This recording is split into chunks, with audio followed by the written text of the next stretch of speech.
الصادرات.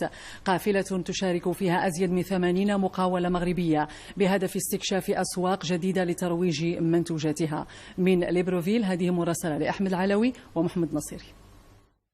التجربة والخبرة المغربية في مجالات الكهرباء والإلكترونيك والطاقة المتجددة حاضرة هنا بليبروفيل ضمن قافلة الشراكة هاته.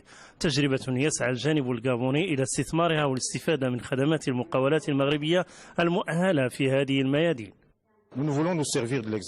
نريد أن نستفيد من تجربة المغرب باعتباره من بين الدول الصاعدة وخصوصا على مستوى الكهرباء لنحقق لكل الغابونيين الاستفادة من الطاقة الكهربائية. وأعتقد أن هذا المنتدى فرصة للترحيب بالمقاولات المغربية التي التقت بنظيرتها الغابونية في إطار الشراكة التي يتمناها قائد البلدين. الهدف هو تقوية الشراكة بين هذه الدول وبين المقاولة المغربية والمقاولات هذه الدول، وكذلك من أجل تصدير الخبرة والتجربة المغربية. المقاولات المغربية المشاركة ضمن هذه القافلة تسعى إلى تعزيز تواجدها بالسوق الغابونية وعرض خدماتها وخبرتها في هذه القطاعات.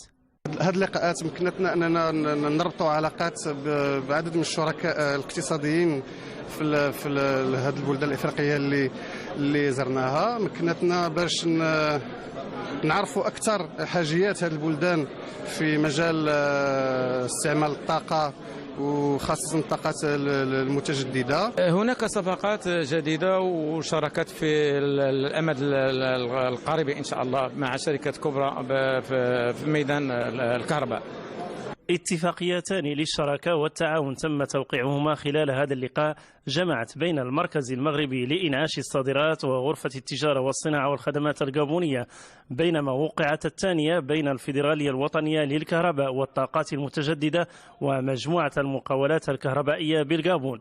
كما عقدت على هامش هذه التظاهرة لقاءات ثنائية بين كل من الوزير الأول الغابوني والوزير المنتدب في التجارة الخارجية محمد عبو، وكذا وزير الطاقة والموارد المائية بالغابون، لبحث سبل تطوير وتدعيم العلاقات الاقتصادية والتجارية بين البلدين.